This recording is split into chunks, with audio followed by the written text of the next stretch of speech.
Olá, pessoal, muito bem-vindos e bem-vindas a mais uma aula de História Contemporânea. E hoje a gente vai falar sobre a Primeira Guerra Mundial. E o texto base para esse vídeo que eu estou gravando aqui para vocês é o texto do professor Geraldo Antônio Soares, que é professor da UFES, tá? E preparou esse livro, né, de História Contemporânea especificamente para o nosso curso EAD. Então, é o livro base da nossa disciplina, tá, gente? Paralelo a essa leitura, nós também vamos utilizar o livro do Hobsbawm, A Era dos Extremos. Então, também indico a leitura complementar dessa unidade sobre a Primeira Guerra Mundial, o capítulo A Primeira Guerra Mundial de Eric Hobsbawm. E falando sobre a Primeira Guerra Mundial, essa é particularmente, para mim, um assunto mais interessante, o que eu mais me interesso em pesquisar, né, no século XX. Eu acho um evento que é, assim como o Hobsbawm define, inaugurador do século XX e muito interessante por suas características. Pessoal, perdoe a voz hoje, que estou um pouco com a garganta inflamada, então vou tentar fazer esse vídeo até um pouco mais curto, porque a garganta não está muito boa. Bom, para entender a Primeira Guerra Mundial, a gente tem que voltar um pouco no século XIX e relembrar a questão da corrida imperialista, né? Como que o imperialismo dos países europeus do século XIX, a disputa por territórios e mercados durante todo o século XIX gerou violentas rivalidades entre as potências europeias. E se a gente relembrar nossa disciplina de História da Ásia, nós vimos como que esse controle foi entrando na Ásia gradativamente e como havia então essa rivalidade pelo controle desses territórios, né? Então, nós vimos como países como a Alemanha, a França, a Grã-Bretanha buscavam conservar e cada vez mais ampliar o seu império colonial. E essas rivalidades, nessas disputas entre os países europeus imperialistas são uma das principais razões da Primeira Guerra Mundial. Né? A Primeira Guerra Mundial é um conflito de 4 anos, né, entre 1914 e 1918, um conflito mundial. Por que mundial? Né? Porque pela primeira vez batalhas vão ser travadas em vários continentes, né? E também uma guerra total, né? Porque pela primeira vez não vai incluir somente militares, né? Mas também vão ter alvos civis. No caso da Alemanha, né, um dos principais elementos, um dos principais agentes aí da Primeira Guerra Mundial, eles passaram durante o século XIX pela sua guerra de unificação, né, por várias guerras de unificação. Né, nós sabemos que não havia uma Alemanha, né, até o século XIX, o que havia eram pequenos reinos, pequenas cidades autônomas independentes, e que durante o século XIX passou por esse processo então de unificação. E após a unificação, que ocorreu em 1871, nós vamos ter aí a figura marcante de Otto von Bismarck. Então, após a unificação, a Alemanha, sob o controle de Bismarck, vai adotar um sistema de alianças, né, defensivas, que consistia basicamente em conseguir aliados fortes, né, para evitar o isolamento da Alemanha em caso de uma guerra. Por isso, a Alemanha vai se aliar ao Império Austro-Húngaro e também a Itália, dando origem assim à chamada Tríplice Aliança, né, que não vai surgir somente durante a guerra, né, ela é criada desde o século XIX, em 1882. E aí a gente vê, né, que a Alemanha ela vai chegar depois, né, dentro dessa corrida imperialista.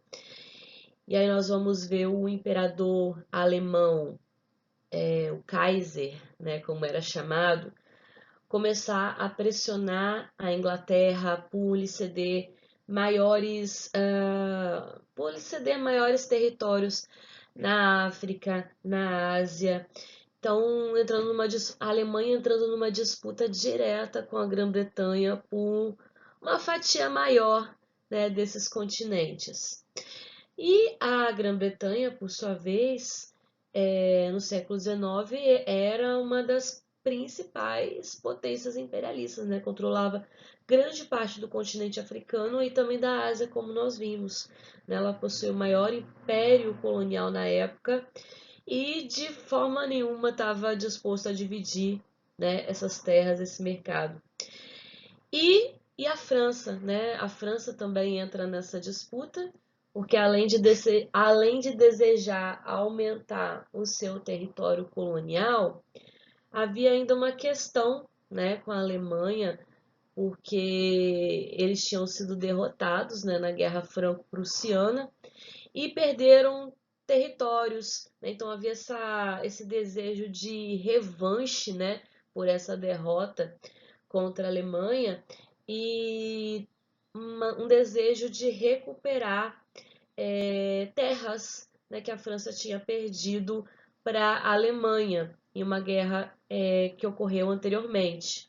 A Guerra Franco-Prussiana, que eu não falei a data ainda, né, entre 1870 e 1871. Né, a França então perdeu alguns territórios, como a região muito rica, né, em minérios, a região da Alsácia-Lorena, né, e os franceses nunca aceitaram isso muito bem. Esse território tinha ido para a Alemanha e o desejo de recuperá-lo era muito grande. Né? E então, diante desse cenário, né, em vista disso, a Grã-Bretanha, a França e depois o Império Russo, né, vai entrar numa outra aliança que ficou conhecida como Tríplice Entente. E assim se formou a chamada política de alianças, né, com o objetivo de unir forças, isolar os rivais. As nações europeias vão se encaminhando para a guerra. Então, uma guerra é um clima, né, de guerra que já está no ar. Né? As nações vão fazendo acordos, alianças entre si, de tal maneira que em 1900, já no comecinho do século XX, né, 1907, a Europa já estava bem dividida, né, em dois blocos militares antagônicos. Né? De um lado, a Tríplice Aliança, Alemanha, Itália e Império Austro-Húngaro, e do outro lado, Grã-Bretanha, Grã-Bretanha e França, e um pouco depois entra a Rússia também. Tá? Esses são os grandes blocos rivais que nós vamos ter na Primeira Guerra Mundial. E falando sobre a questão muito importante também que nós vamos ter na Primeira Guerra Mundial, a luta dos sérvios, né? A famosa questão dos Balcãs, né? Os Balcãs é aquela região ali onde fica a Grécia, né? Iugoslávia, a antiga Iugoslávia, uma região muito tensa ali no cenário político europeu do século XX. Bom, a Sérvia era uma nação eslava, ou seja, né, povos pertencentes ao grupo linguístico eslavo, né, tal como os russos, né, os croatas, os poloneses, os tchecos, os eslovacos. Então, faziam parte ali de um mesmo grupo linguístico e grupo étnico. Então, a Sérvia era um país, né, um país eslavo, não, ainda é, né, ainda existe, né, um país eslavo que lutava por uma ideia de pan-eslavismo, né, uma ideia de agregar todos os territórios habitados por eslavos na região dos Balcãs para formar um grande país, né, a chamada Grande Sérvia. Porque, gente, a maior parte dos eslavos, nesse momento aí no começo do século XX, no século XIX e no começo do século XX, eles estavam vivendo dentro estavam sendo dominados pelo Império Austro-Húngaro, né, ali na região da Europa Central.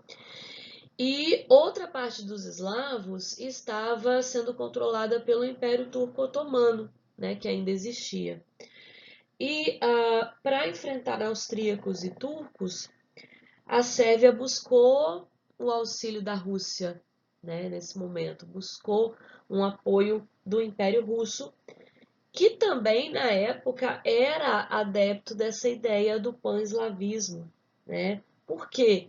Porque o Império Russo também desejava aumentar sua área de influência ali na Europa, né? E além das rivalidades imperialistas e dessa política de alianças, outro fator que contribuiu para o início da guerra foi também a ascensão do Japão como uma potência imperialista, né? A gente viu lá na disciplina de História da Ásia como que o Japão passou de uma condição, né, de explorado para explorador, né? E também começou a fazer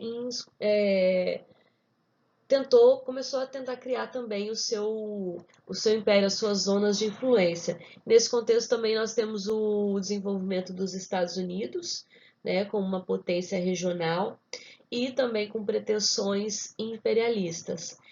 E soma-se a tudo isso, toda essa situação tensa, um grande desenvolvimento da indústria bélica, né? Um grande desenvolvimento da produção de armas, especialmente aí na Alemanha recém-unificada, um grande investimento nas indústrias de produção de armas, né, gente? Então esse é um momento também de intensa corrida armamentista, momento que ficou conhecido como Paz Armada. E o que foi de fato o estopim para essa guerra? Tem a ver com a questão lá dos Balcãs, né? No dia 28 de junho de 1914, um fato ocorreu, né, que é o que a gente costuma chamar de estopim, né? Foi o que acendeu a bomba, né? Foi o que precipitou todos os acontecimentos. Como o Hobsbawm fala, né? Se vocês já conseguiram fazer a leitura do Hobsbawm, essa é uma guerra facilmente evitável, né? Nem precisava ter ocorrido. Havia esse clima de tensão, mas uma guerra não era necessária naquele momento. Mas o que de fato fez com que todo esse castelo de cartas ruísse, né? Esse delicado jogo político, né? O estudante Gravilo Príncipe matou a tiros de revólver, né, o arquiduque Francisco Ferdinando, que era herdeiro, né, era filho do imperador, né, austro-húngaro, então ele era o próximo na linha de sucessão do trono austro-húngaro. E então esse jovem ele participava de um grupo nacionalista, né, que lutava por aquela ideia do pan-eslavismo, né, da Grande Sérvia. Então a visita do herdeiro do trono austro-húngaro à região ali a região de Sarajevo, né, que era um país chamado Bósnia-Herzegovina, gente, então o Francisco Ferdinando fez uma visita ali à região, né? E esse rapaz, né, na época era bem jovem, né, fazia parte de um grupo nacionalista chamado Mão Negra, né? Cometeu esse ato, né? Que ficou marcado na história como que levou a ao acionamento, né, da política de alianças e fez com que eclodisse a Primeira Guerra Mundial. O jovem foi preso, né, o Império Austro-Húngaro responsabilizou o governo sérvio por esse grave atentado, né, porque o herdeiro morreu, tá? Ele e a sua esposa. E um mês depois, então, o Império Austro-Húngaro vai declarar guerra à Sérvia. E aí o que se sucede uma reação em cadeia, né? Em apenas 7 dias, as principais potências imperialistas no mundo já tinham se engajado na guerra, né? Então teve início aí um dos conflitos mais sangrentos, né? Tem início a Era dos Extremos, como diz o historiador Hobsbawm. A Era da Guerra Total começa. né? E é interessante notar, tá, gente? Porque na época era chamada somente de Grande Guerra, né? Não se tinha a noção que ia ter a Segunda Guerra, né? Então, na época só se referia a esse conflito como a Grande Guerra. E aqui, pessoal, trouxe somente algumas imagens para ilustrar, né? Deixar mais interessante. Aqui nós temos o Gravilo Príncipe, né? O rapaz, né? Que fazia parte do grupo nacionalista e que, por sua atitude, mudou os rumos aí da história mundial ao assassinar Francisco Ferdinando, né, o herdeiro do trono austro-húngaro. Desculpa, gente, a voz está péssima hoje, hein? Aqui nós temos uma foto muito histórica também, né? O arquiduque e sua esposa minutos antes de receberem os tiros. E falando sobre as fases da guerra, podemos dizer que basicamente, nos 4 anos aí de conflito, basicamente nós temos duas fases, né? A primeira, a guerra de movimento, que durou bem pouco, né? Foi bem no começo, aí entre agosto e novembro de 1914. Então é só nos primeiros meses da guerra somente, né? E foi marcada por um intenso movimento de tropas.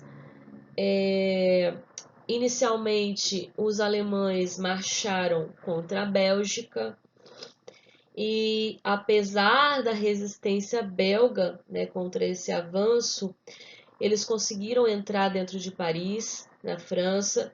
Os franceses, com a ajuda dos britânicos, conseguiram contra-atacar e impedir o avanço alemão, né? E a guerra a partir daí ficou estacionada então, dentro da França, né? Como nenhum dos lados conseguiu vitórias decisivas, né? A guerra estacionou, né? E aí começa uma segunda fase que foi a grande parte, né, da guerra, a famosa Guerra de Trincheiras, né? Porque com a estabilização das forças em luta, começa então uma nova fase, né? Os exércitos da Inglaterra e da França de um lado e os exércitos da Alemanha do outro. E cavaram aí vários quilômetros de trincheira, né? Trincheira, acho que vocês já sabem o que é, já ouviram falar. São esses buracos aí cavados no chão em que os soldados ali se escondem, né? E foram quilômetros e quilômetros, aí tem uma previsão de mais de 600 quilômetros de trincheiras que se estendiam, né, até a fronteira da França com a Suíça. E com o corpo enfiado ali na terra, os soldados lutavam dia e noite. E é notório, né, como que as condições eram as piores possíveis dentro das trincheiras, né? Eram corpos que se decompunham ali dentro e não tinha como se desfazer, eram ratos, piolhos, umidade, frio. Então, as piores condições possíveis. Às vezes, os soldados passavam meses dentro desses buracos. Então, para além dos combates, dos conflitos, as doenças também causadas pelas péssimas condições de higiene dentro das trincheiras foram causadoras de grande número de mortos na Primeira Guerra Mundial. Bom, em 1915, a Itália vai romper, né, relações com a Alemanha e vai para o outro lado, né, vai para o lado da França e da Inglaterra. Alia-se então a Tríplice Entente. E enquanto tudo está ocorrendo, né, milhares de jovens soldados, né, que foram para o campo de batalha com aqueles ideais nacionalistas, né, de defesa do seu país, achando que a guerra duraria poucos meses, como era comum, né, em outras guerras, que durar no máximo um ano, né? Então uma guerra que só se prolongava, milhares morriam nas trincheiras. Outros países começam a entrar na guerra, mas pela metade do conflito, né? Nós temos a Itália, Romênia e Grécia que vão entrar ao lado da Grã-Bretanha, a Bulgária e o Império Turco-Otomano que vão lutar do lado da Tríplice Aliança, né? Que vão lutar do lado da Alemanha e do Império Austro-Húngaro. E nesse contexto de aquecimento da guerra, né, no ano de 1917, a Alemanha começou a adotar uma guerra nos mares também, né, uma guerra também com submarinos, né, e passou a bombardear qualquer navio, né, civil ou militar, em águas inimigas. Então saiu torpedeando geral. E o afundamento de um navio estadunidense pelos alemães foi um dos motivos para a entrada dos Estados Unidos nessa guerra naquele mesmo ano, né, no ano de 1917.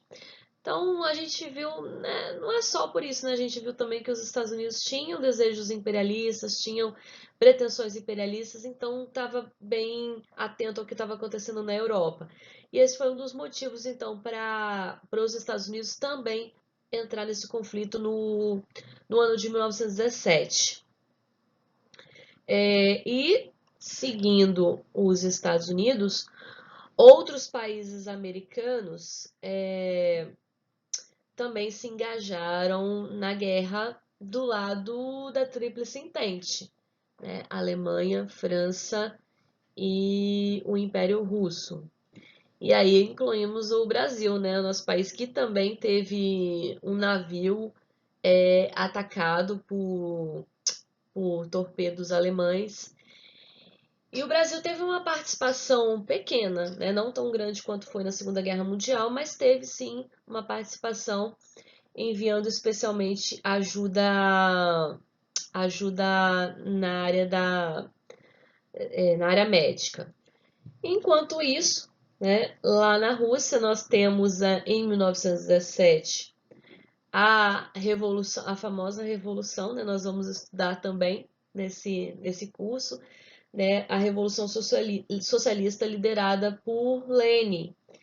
Né? E Lenin, ao tomar o controle, né, da Rússia, vai argumentar que a Primeira Guerra não é um conflito que diz respeito aos russos, né, é um conflito imperialista, e a Rússia já estava esgotada, né, por uma revolução interna. Lenin então vai assinar um acordo de paz, um tratado de paz com a Alemanha, e assim a Rússia sai da guerra.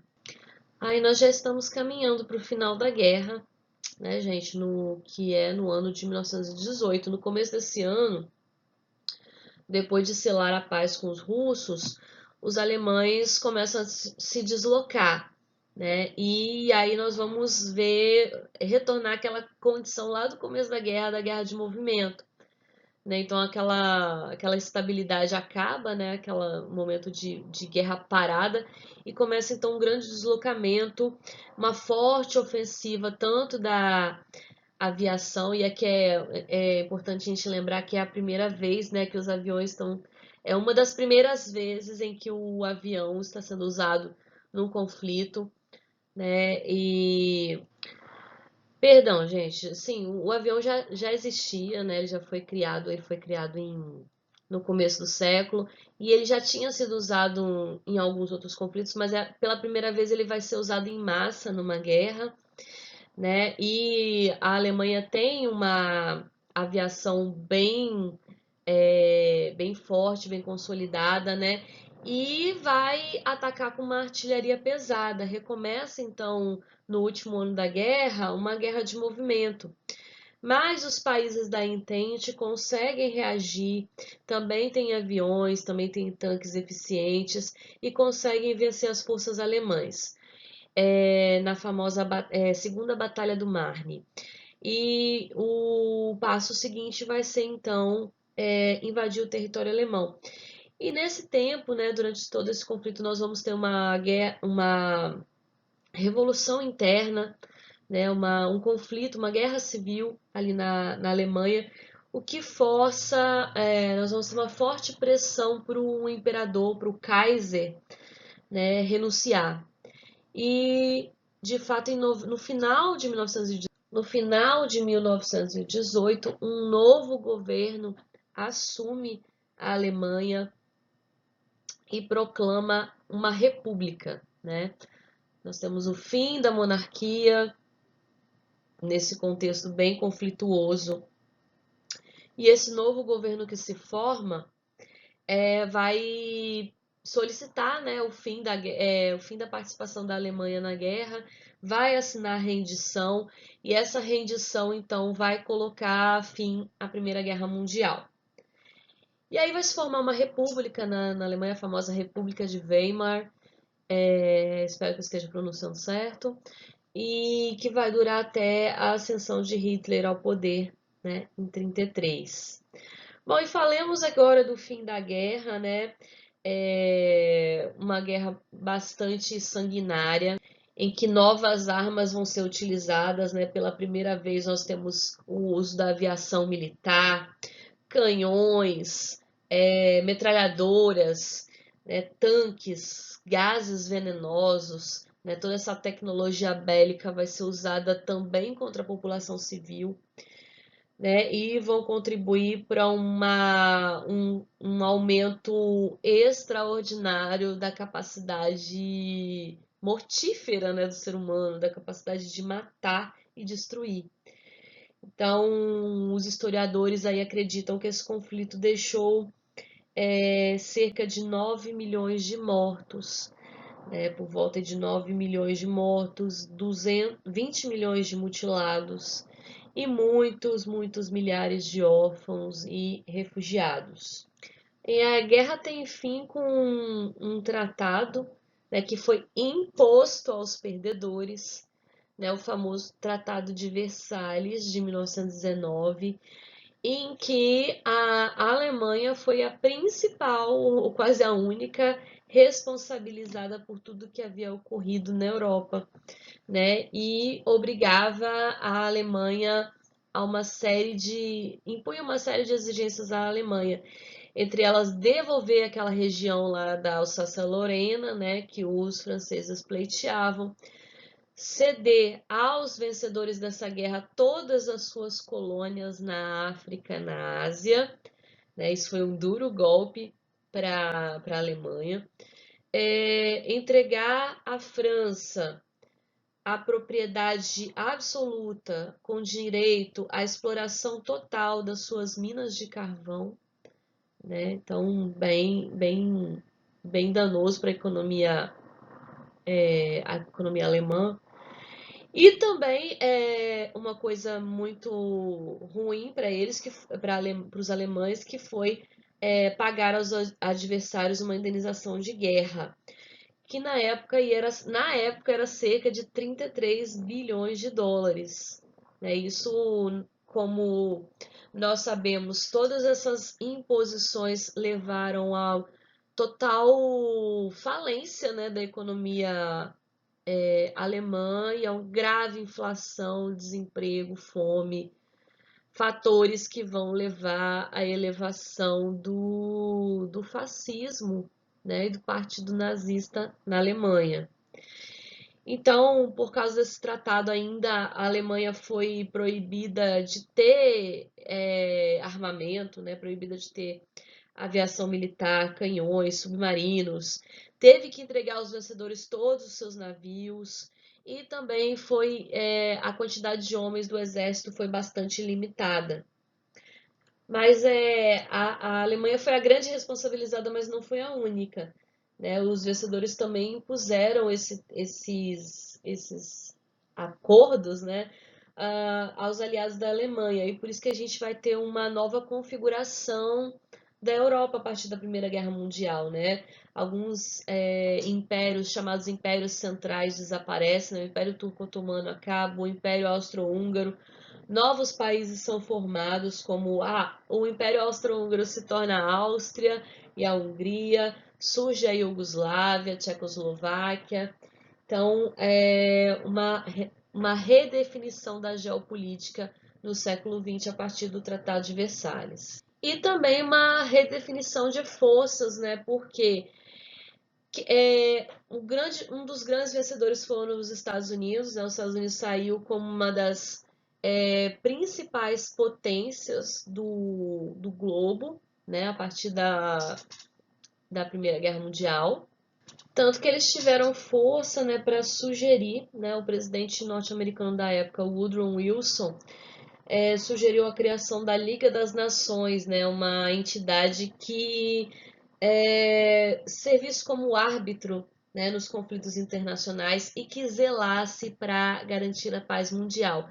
A Liga das Nações aí é que mais à frente vai dar origem à ideia da criação da ONU, né? Mas ela, pelo próprio empenho, né, na sua pelo próprio fato dos Estados Unidos não terem participado muito das Ligas das Nações, fez com que ela tivesse bastante enfraquecida e não pudesse impedir os conflitos que iriam vir mais à frente e até mesmo a Segunda Guerra Mundial. E basicamente é isso, pessoal. Nós vimos de uma forma panorâmica o que foi esse conflito, né, de uma forma fácil, tranquila, né? A Primeira Guerra Mundial é um assunto gostoso de estudar. Eu vou fazer uma recomendação de filme lá na plataforma, mas desde já deixo a dica do filme que eu gostei muito sobre a Primeira Guerra Mundial. Existem vários, né, gente? Mas particularmente indico o filme 1917, que é bem bacana, dá pra a gente ter estar na pele quase que um soldado nas trincheiras e como funcionava aí os combates na Primeira Guerra Mundial. Então fiquem ligados nas próximas aulas, nas próximas postagens. Um abraço, tchau, tchau.